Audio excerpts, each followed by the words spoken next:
Hello everyone. Welcome to Quick Story English. Today, we have a beautiful love story about two young migrants. The story begins in high school in Brazil and continues all the way to the United States. It is a story of love, struggle, hope, and dreams. Listen carefully, learn new words, and enjoy the journey. Let's begin. In a small town in Brazil, where the sun shined warmly on the red roofs, lived a young boy named Mateo.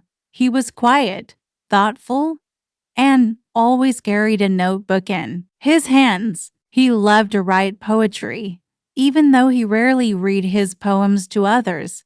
His family was simple. His father worked in construction and his mother sold homemade bread in the local market. Mateo's dream was to study, travel, and one day give his family a better life. In the same town lived a girl named Isabela. She was bright, cheerful, and full of life. She loved music and danced samba with her friends at festivals. She had big dreams too. She wanted to be a nurse to help people, especially her grandmother, who was sick for many years. Both Mateo and Isabela went to the same high school, but for a long time they didn't talk to each other. They were just two ordinary students living their lives. But everything changed in the 11th grade. One warm afternoon, the teacher asked the class to form pairs for a history project. Mateo sat alone, writing in his notebook, hoping someone would choose him, but usually no one did. Students thought he was strange because he was very quiet. Isabela looked around, searching for a partner, and her eyes landed on Mateo. Something inside her told her to go to him. She walked over with a friendly smile. "Can I be your partner?" she asked. Mateo looked up, surprised. No one had ever asked him first. His face turned a bit red, but he nodded. Yes, of course. That moment was the beginning. They worked together after school, sitting under a big mango tree outside the library. They laughed, shared snacks, and talked about dreams. For the first time, Mateo showed someone his poems, and Isabela really listened with shining eyes. "They're beautiful," she said. No one had ever said that to him before. Little by little, their hearts grew closer. One evening, while walking home, Mateo felt something warm in his chest. He looked at Isabela and said softly, "I think I like being with you more than anything." Isabela smiled. Her eyes softened like the golden sunset behind them. "I feel the same," she whispered. And so, their love began. Their high school days were full of simple happiness. They studied together, walked through the flower-filled streets, and dreamed of a future far from the poverty that surrounded them. But life is never easy. 1 year before graduation, Mateo's father lost his job. The family struggled to pay for food, bills, and school materials. Mateo felt guilt and fear growing inside him. He thought about stopping school to work full-time. When he told Isabela, she held his hands tightly and said, "We will face this together. Your dream is also my dream." So, they worked part-time after school. They cleaned tables in cafes, carried boxes in stores, and helped Isabela's mother sell pastries at festivals. The work was hard, but they felt strong because they were together. Then came graduation.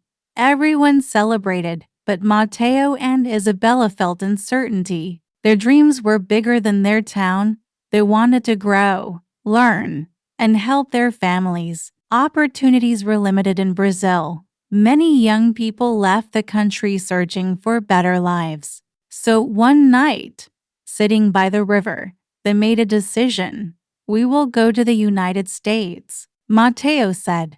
"Together," Isabela added. It was not a small decision. It meant leaving their families, their country, their childhood. But love gave them courage, and hope gave them strength. The journey was not easy. They applied for tourist visas, sold almost everything they owned, and said emotional goodbyes. Isabella hugged her grandmother tightly, crying softly, "Please be strong," her grandmother said, placing her hand gently on Isabella's face. "I will wait for your success." Mateo hugged his mother, who cried silently into his shoulder. "Wherever you go," she said, "take God with you." And then they left. They took a long flight to the United States, landing in a city full of lights, noise, and unfamiliar language.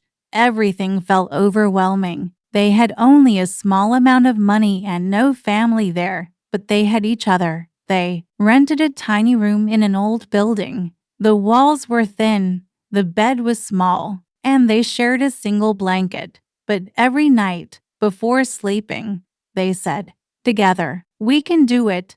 They worked long hours.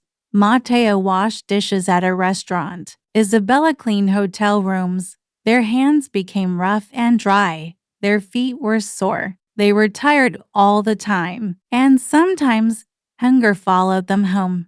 They faced discrimination. People laughed at their accents. Some customers treated them like they were invisible, but they refused to give up. They studied English at night. They practiced reading signs, talking to bus drivers, and ordering food. Every word was a step closer to their dreams. Years passed. They slowly built better lives. Mateo became fluent enough to work as a clerk in a small bookstore. Being surrounded by books felt like home. He continued to write poetry, this time in both Portuguese and English. Isabella studied nursing while working part-time. It was difficult. Many nights she cried because of stress, but Mateo held her and encouraged her. "You are strong," he whispered. "You are my inspiration," she replied. Their love grew deeper not from easy days, but from shared struggle. One cold December evening, Mateo came home with a small paper bag in his coat pocket. His heart beat fast. He had been saving money for a long time, even hiding coins in a jar under the bed. He cooked dinner, simple rice and beans, but Isabella noticed something different about him. After they ate, Mateo took her hands. "Isabella, we left our home together. We worked, cried, and dreamed together. You are my heart, my hope, my strength. I want to build the rest of my life with you." He opened a bag. Inside was a small silver ring, not expensive, but full of meaning. "Will you marry me?" Tears filled Isabella's eyes. "Yes," she said, her voice shaking. 1,000 times yes. They married in a small community church full of other migrants. Everyone brought food, people danced and hugged. Even though they had no fancy clothes or big decorations, the love in the room was bigger than any palace. Life remained difficult, but now they faced everything as husband and wife. Isabella finished nursing school and began working in a hospital. She sent money home to her grandmother every month. Mateo published his first small book of poems, a collection about love, migration, and hope. People around their community loved it. Some cried while reading it. Some said, "This is my story, too." One of the poems was about Isabella. It ended like this: "We cross rivers, borders, and fear, but your hand in mine was enough. Home is not a place. Home is you." Years later, they were able to bring their families to visit. Their mothers cried when they saw how strong and united they had become. They bought a small house with a garden. On summer days, they sat outside, drinking coffee, talking about everything they had overcome. Sometimes they still remembered the mango tree where their story began. "Can you believe it?" Isabella said one day, smiling softly, "that it all started with a school project." Mateo laughed gently. "It was destiny." Thank you for listening to this story on Quick Story English. This story teaches us that love can travel across borders, across challenges, across difficult times. When two hearts support each other, nothing is impossible. If you enjoyed this story, like the video, subscribe, and share with others who are learning English. See you next time.